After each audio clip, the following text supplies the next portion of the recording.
할렐루야. 오늘도 말씀 속에서 우리를 찾아오신 하나님 만날 수 있기를 축복합니다. 평양 묘향산에 한 할아버지 할머니가 살고 계셨는데, 하루는 할아버지가 할머니 생신을 맞이해서 할머니 좋아하는 콩비지를 만들어 드리기로 했습니다. 콩비지 만들려면 콩을 맷돌에 갈아야 되지 않습니까? 근데 맷돌에 갈려고 하는데 맷돌 손잡이가 없는 거예요. 여러분, 손잡이가 없는데 그 맷돌을 어떻게 돌리겠습니까? 여기서 유래된 말이 있어요. 어처구니가 없다. 어처구니가 없다.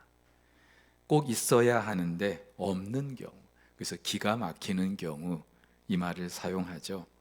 제가 아는 목사님이 김해에 있는 무척산 기도원을 한번 다녀오셨어요. 다녀오신 분들은 알지만 1시간 30분 정도 등산을 해야만 오를 수 있는 산 꼭대기에 있는 기도원입니다. 거기서 이제 여러 날 기도를 하고 이제 마지막 날 내려와서 차를 타려고 자동차 열쇠를 찾는데 없는 거예요. 기도원 그 책상 서랍에 그 열쇠를 놓고 온 거예요. 어떻게 됐을까요? 여러분, 좋습니다.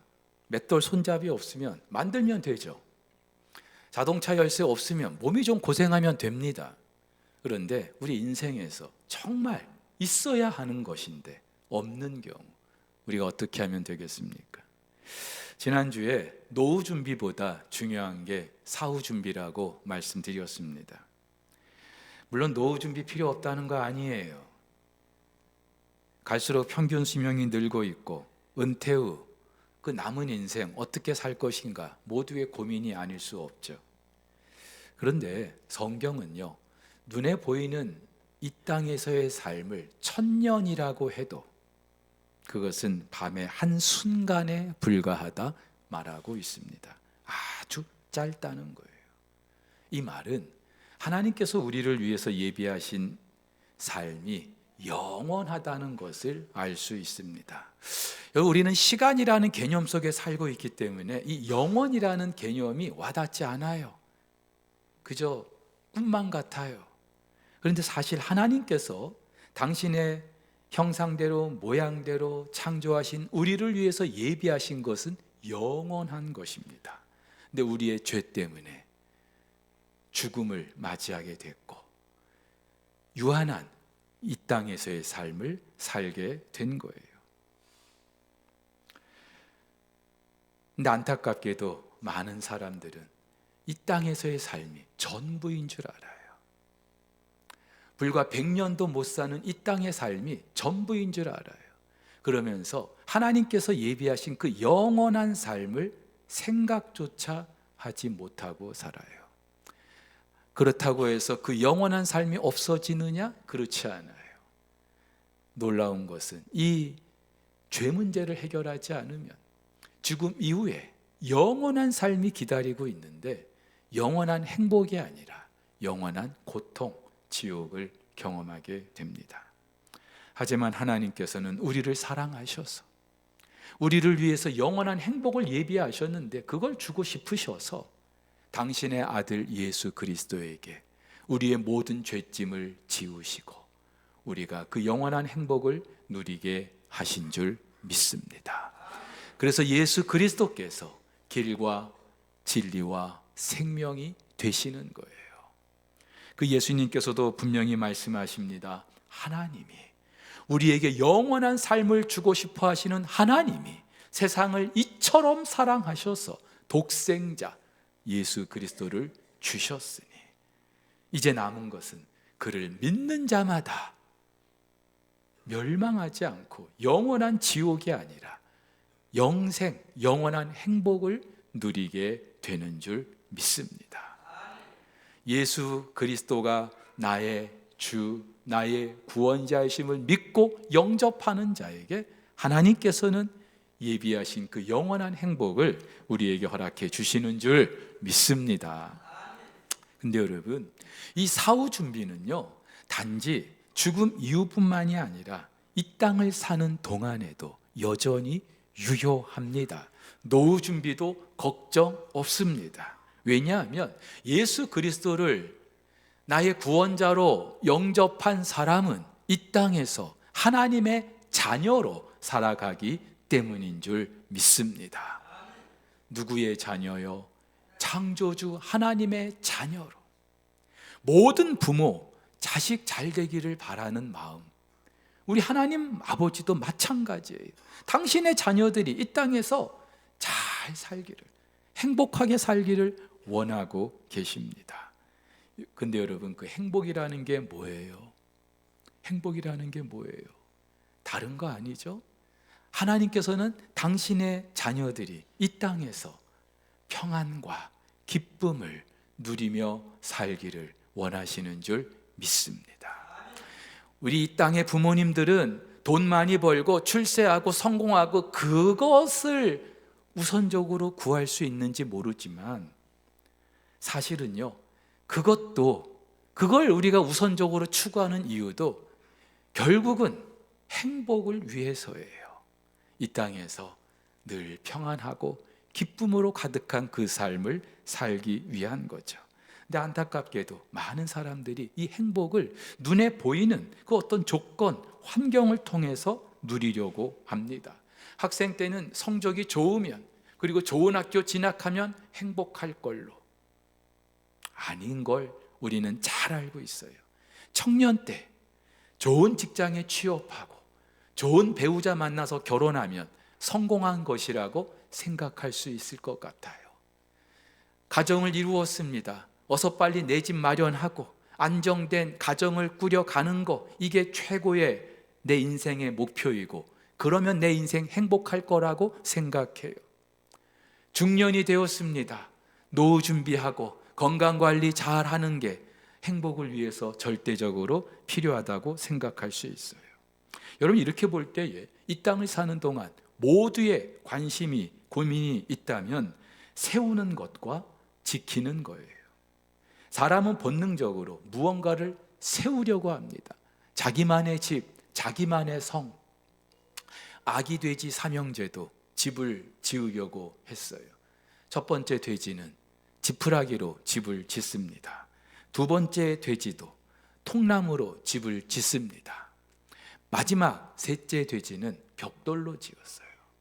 늑대가 와가지고 첫째 그 돼지가 지은 집을 후 하고 불었더니 다 날아가 버렸어요. 두 번째 돼지가 지은 통나무 집도 후 하고 불었더니 와르르 무너져 버렸어요. 근데 마지막 셋째 돼지가 지은 집, 벽돌로 지은 집은 안전했어요. 자, 모든 사람은 이처럼 안전한 집을 지어 보려고 애를 쓰고 있습니다. 근데 그 집이 과연 안전할까요? 여러분이 지금까지 세워온 그 집, 안전하다고 생각한 그 집, 안전할까요? 아들 녀석이 어렸을 때 한 번은 컴퓨터 게임을 같이 한 적이 있어요. 컴퓨터 그 안에서 성을 쌓는 거예요. 그래서 아들과 함께 이것저것 갖다가 성을 아주 멋지게, 정말 저희가 봐도 멋지게 성을 쌓았어요. 근데 성을 쌓은 게 중요한 게 아니라 이제 적이 투석 공격을 해오는데 이걸 잘 견뎌야 돼. 근데 웬걸요? 한 번 딱 공격했는데 아들과 쌓은 그 성이 와르르 무너져 버린 거예요. 물론 또 싸우면 돼요. 근데요, 컴퓨터 안에서 그렇게 무너진 그 성을 바라보면서도 마음이 굉장히 불편했어요. 너무나 허무한 거예요. 근데 여러분, 컴퓨터 게임이라 그렇지 우리 인생이 그러면 그때 우리가 어떻게 할 수 있겠습니까? 제가 최근에 보게 된 드라마가 하나 있습니다. 서울 자가에 대기업 다니는 김 부장 이야기. 보시는 분들 계실 거예요. 제목이 굉장히 길어요. 근데 이유가 있어요. 이 김 부장이 어떤 사람이냐? 젊을 때 공부를 좀 열심히 했던 것 같아요. 학생 때. 그래서 좋은 학교 갔어요. 그리고 좋은 대기업에 취업했어요. 그러면서 서울에 놀라지 마세요. 서울에 내 집을 마련하고 아들을 서울에 있는 대학에 보내고, 그렇죠, 대기업 부장까지 오르게 됐어요. 이제 임원만 남겨놓은 거예요. 여기 이만하면 성공한 거 아니겠어요? 좀 대답 좀 해주세요. 이만하면 성공했죠. 이제 임원이 될 날만 손꼽아 기다리고 있습니다. 근데 어느 날 지방 그 현장 관리직으로 발령이 났어요. 그만두라는 사인이죠. 이제 그만하십시오. 여러분, 그 발령 인사를 받고 이 김 부장이 얼마나 마음이 힘들었을까요? 사실 여기까지만 봤어요. 아직은. 그 이후에 어떻게 이야기가 진행될지는 모르겠어요. 근데 여러분, 이게 김 부장만의 이야기일까요? 김 부장만의 이야기일까요? 아니죠. 어떤 분은 어느 날 갑자기 생각하지도 못한 엄청난 경제적인 그런 손실을 입기도 해요. 설마 내 인생에 이런 일이? 아니요. 또 어떤 분은 갑자기 몸에 이상 신호를 느껴서 병원에 갔는데 암이래요. 그것도 꽤 진행이 된 암이래요. 어떤 분은 그토록 착하디 착한 아들이 어느 날 걷잡을 수 없을 정도로 빗나가기 시작하는 거예요. 감당할 수가 없는 거예요. 그동안 내가 살면서 쌓아왔던 것이 한순간 와르르 다 무너지는 듯한 그런 느낌을 멈출 수가 없습니다. 어떻게 하면 좋겠습니까? 오늘 본문은요, 표제어가 솔로몬의 시라고 돼 있어요. 여러분, 솔로몬이 누구예요? 천하에 이 솔로몬만한 지혜자가 없어요. 솔로몬만큼 부귀영화를 누렸던 사람도 없어요. 무엇보다도 자기 왕궁을 비롯해서 예루살렘 성전을 아주 멋지게 건축한 건축의 달인이에요. 또 나라를 굉장히 강하게, 국방력을 굉장히 강하게 그렇게 했던 그런 사람이에요. 한마디로 집 지을 때 어떻게 지어야 안전한지, 그리고 나라를 어떻게 잘 지켜내야 안전한지 전문가예요. 근데 그가 말년에 뭐라고 고백합니까? 전도자가 이르되 헛되고 헛되며 헛되고 헛되니 모든 것이 헛되도다. 헛되다, 의미 없다. 그 말이에요. 우리는 이 솔로몬이 허무주의자인가? 인생을 비관적으로 사는 염세주의인가? 그렇게 생각할 수 있어요. 아니에요. 솔로몬이 그 모든 걸 다 누렸는데, 그래서 누가 봐도 정말로 부러워할 만한 사람이었는데 헛되다, 그렇게 고백을 합니다. 근데요, 솔로몬은 이 땅에서 우리의 그 어떤 수고 다 의미 없어, 덧없어, 부질 없어, 이것만 이야기하려고 한 게 아니에요. 전도서 제일 마지막 장을 시작하면서 솔로몬이 뭐라고 고백합니까? 너는 청년의 때에 너의 창조주를 기억하라. 곧 곤고한 날이 이르기 전에, 아무 낙이 없다고 할 해들이 갑갑기 전에, 해와 빛과 달과 별들이 어둡기 전에, 비 뒤에 구름이 다시 일어나기 전에 그리하라. 자, 성경 구절 그대로 띄워주세요. 여러분, 청년의 때, 어떤 때예요? 물론 20대, 30대 혈기왕성한 때를 말할 수 있어요. 그러나 우리 인생의 황금기, 잘 나가는 때 여러분 있었잖아요. 어쩌면 지금이 황금기라고 말할 수 있는 분도 있을 거예요. 이 청년의 때 어떻게 하라고요? 창조주 하나님을 기억하라고요. 이 말은 내 인생의 주인이 누구인지 분명히 기억하라는 거예요. 그러면서 그렇지 않으면 곤고한 날이 이르기 전에, 곤고한 날, 내 인생이 이제 아무 의미 없다, 내 인생이 이제 운이 다 했구나, 그렇게 생각되는 그때, 특별히요, 나는 아무 낙이 없다고 할 해들이 가깝기 전에, 언제요? 인생의 황혼기. 우리 어르신들 중에는요, 목사님, 낙이 없어요. 낙이 없어요. 그런 분들이 꽤 돼요. 그날이 오기 전에, 그러면서 비 뒤에 구름이 다시 일어나기 전에, 여러분, 비가 한창 내렸어요. 이제 맑아야 될 거 아니에요. 우리 인생에도 고난이, 정말로 엄청난 고난이 있었어요. 이제는 좀 햇볕이 들까 싶은데 또 구름이 몰려오는 거예요. 그러기 전에 우리가 해야 할 일이 있다면 창조주 하나님을 기억하라는 거예요. 내 인생의 주인이 내가 아니라는 거예요. 다 무너지고 나서, 나중에 다 무너지고 나서 그때 후회하지 말라는 거죠. 어쩌면은 솔로몬이 헛되고 헛되다 이렇게 말했던 이유, 오늘 1절 이렇게 다시 말합니다.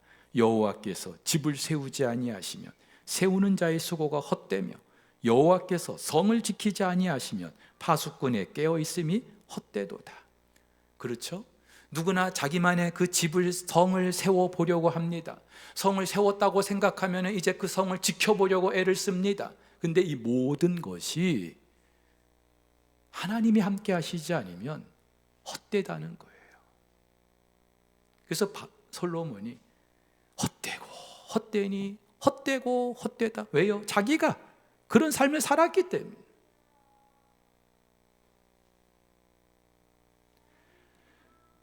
그렇지 않고 무언가 눈에 보이는 돈을, 사람을 그렇게 추구하고 이것만 있으면 내 인생 괜찮을 거야, 안전할 거야. 그 순간 그것이 썩은 동아줄이 되고 만다는 거예요. 실제로 솔로몬이 이렇게 말합니다. 너희가 일찍이 일어나고 늦게 누우며 수고의 떡을 먹음이 헛되도다. 그러므로 여호와께서 그 사랑하시는 자에게 잠을 주신다. 일찍이 일어나고 늦게 눕는 거, 왜요? 잘 살아보려고. 새벽같이 일어나서 밤 늦게까지 일하는 분들 많잖아요.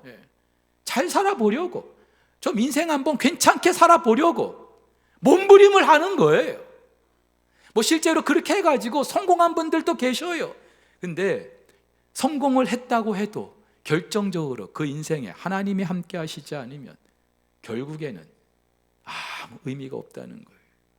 지금 내가 아무리 그렇게 살고 있다 할지라도 하나님이 함께 하시지 않으면 나의 수고가 아무 의미가 없다는 거예요. 오늘 성경에 그 사랑하시는 자에게 잠을 주신다 그래요.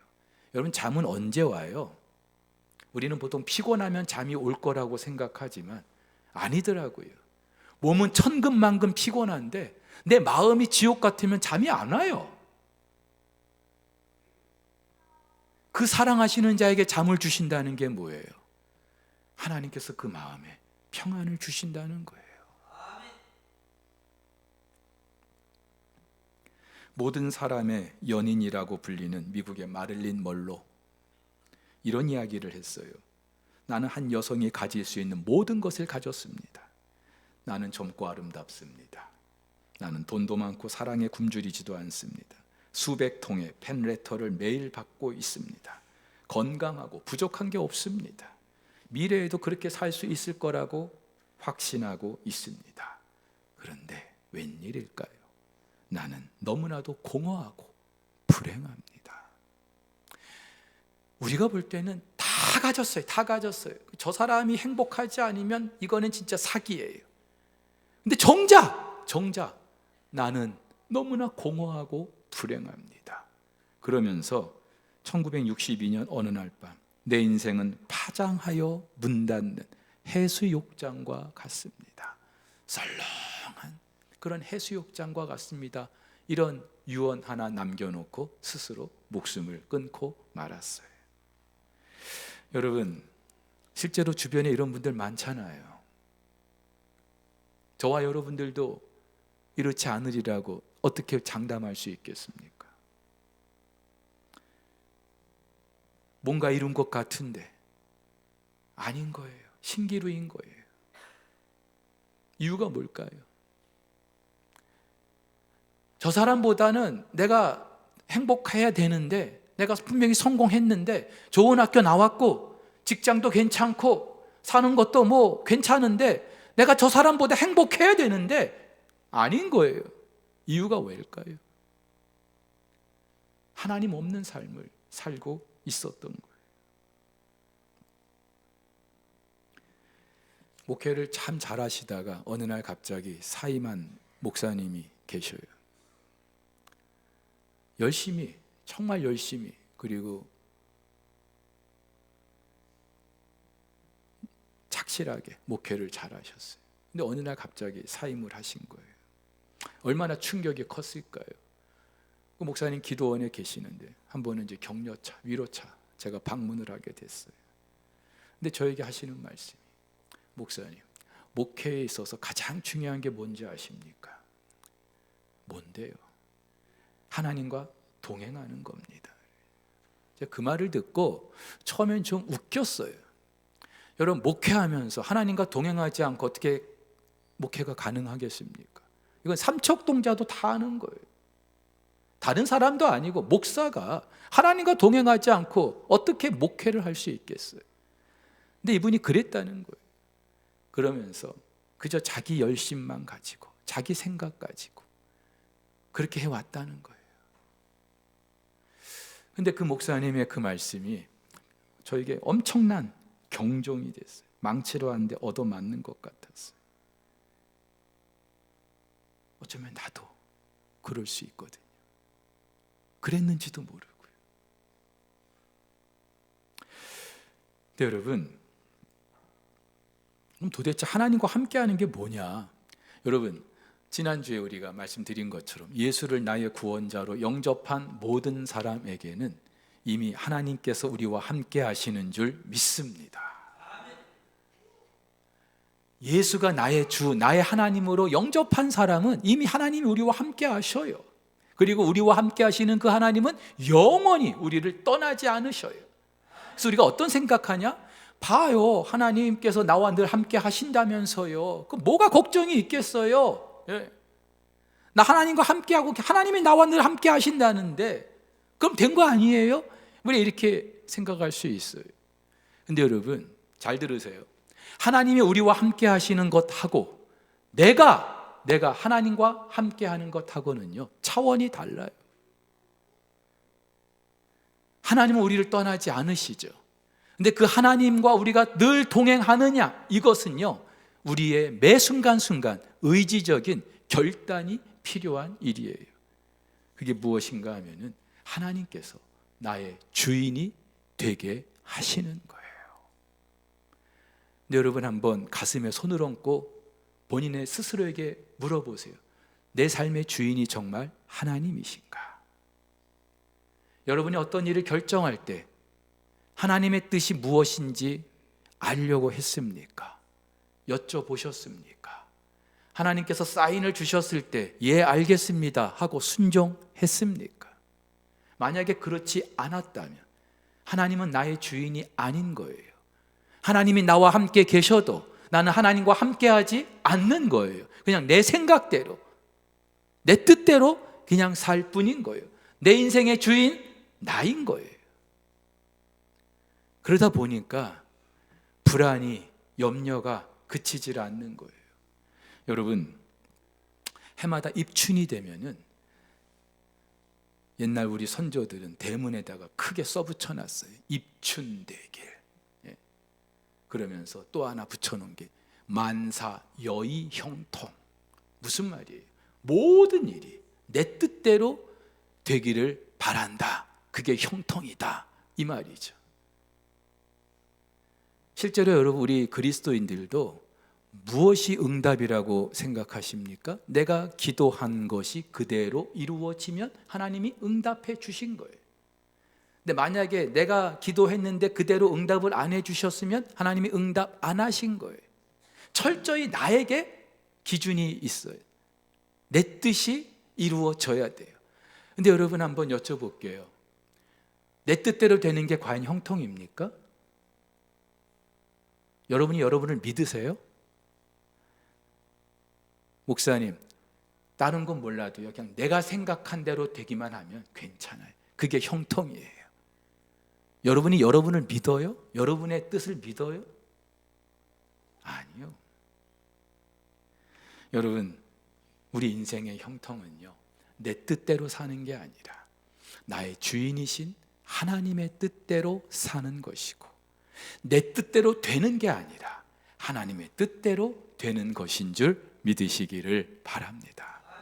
그래서 시편에 이렇게 말하죠. 복 있는 사람은 누가 복 있는 사람이라고요? 오직 여호와의 율법을 즐거워하며 그 율법을 주야로 묵상하는 자라.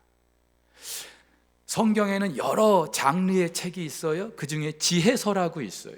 지혜서는 우리 인생을 어떻게 하면 성공적으로 지혜롭게 살 수 있을까를 가르쳐주는, 쉽게 말하면 처세술을 가르쳐주는, 성경 전체가 그렇긴 합니다만은, 근데 그 지혜서의 가장 대표적인 책이 시편이에요. 근데 그 시편의 제일 첫 번째 장에서 복 있는 사람은 우리 인생을 어떻게 형통하게 살 수 있을까? 누가요? 여호와의 율법을 주야로 묵상하고. 무슨 말이에요? 내 뜻이 아니라 하나님의 뜻대로 살려고 몸부림하는 사람. 이스라엘 백성들이 광야 40년을 지나고 이제 가나안을 목전에 두게 되었습니다. 여호수아가 모세의 뒤를 이어서 이제 가나안 정복을 하게 됐어요. 얼마나 마음이 두려웠을까요? 힘들었을까요? 염려가 됐을까요? 근데 그때 하나님께서 여호수아에게 뭐라고 말씀하셔요? 이 율법책을 내 입에서 떠나지 말게 하며 그 안에 그것을 주야로 묵상, 똑같이 시편에서 말하고 있는 주야로 묵상, 그 안에 기록된 대로 다 지켜 행하라. 무슨 말입니까? 여호수아는 지금까지 자기가 이스라엘의 지도자인 줄 알았어요. 내가 어떻게 판단하고 결정을 내리는가에 따라서 이 민족의 명운이 달렸다고 생각을 했을 거예요. 그런데 아니죠. 하나님께서는 너 여호수아, 네가 주인 아니야. 내가 주인이야. 내 뜻대로만 하면 돼. 이스라엘 백성, 네 백성 아니야. 내 백성이야. 여러분 한번 가만히 생각해 보세요. 언제 걱정이 막 밀려오기 시작합니까? 내 생각대로 안 될 때, 아이들이 내 생각대로 그렇게 자라지 않을 때, 집안일이 내 생각대로 되지 않을 때, 그때 우리는 막 걱정이 시작됩니다. 왜냐하면 내 모든 것이 나의 통제권 안에 있어야 안심이 된다고 생각하는 거예요. 근데 여러분, 그게 과연 형통이냐고. 내 생각대로 되는 게 그게 과연 형통이냐고요.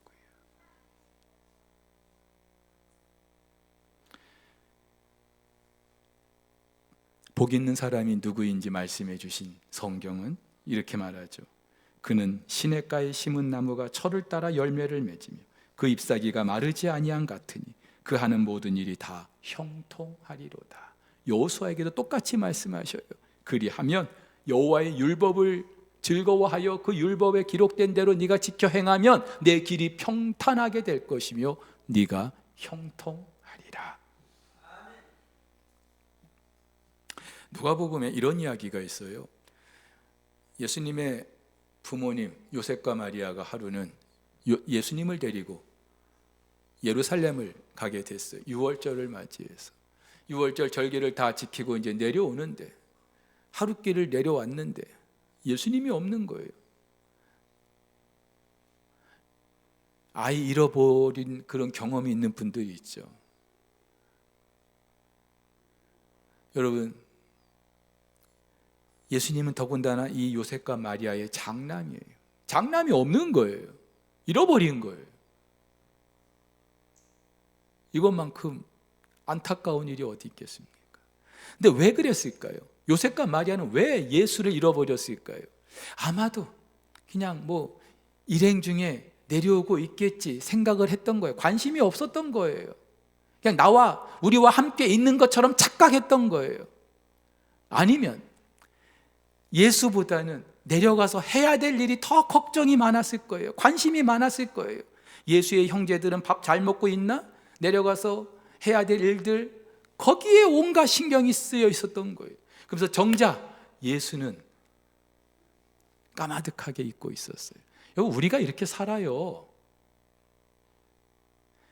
하나님이 우리와 함께 하시는 걸로 그냥 그렇게만 알고 있어요.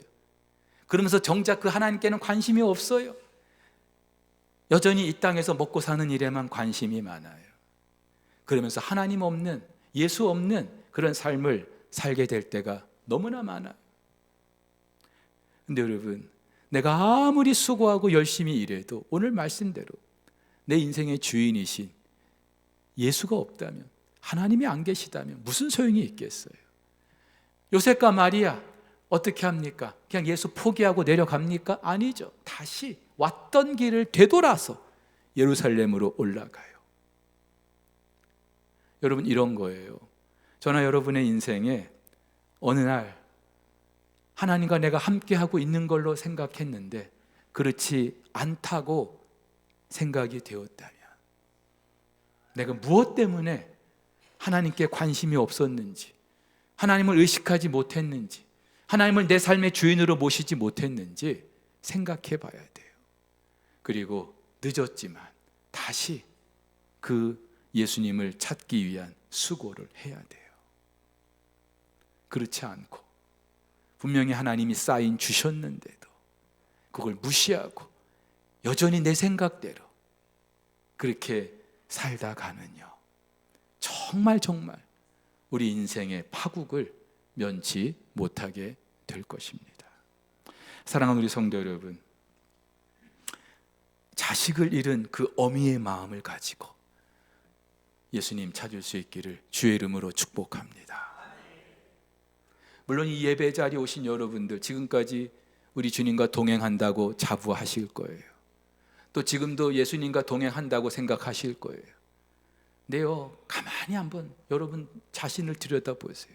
내가 과연 예수님을 나의 주인으로 모시고 살고 있는지, 그분의 뜻을 알려고 내가 애쓰고 있는지, 모든 일에 그분께 여쭙고 있는지, 그분이 말씀하실 때 아멘 하고 내가 순종하는지, 만약에 그렇지 못하다면 우리는 예수님과 함께하는 삶이 아닌 거예요.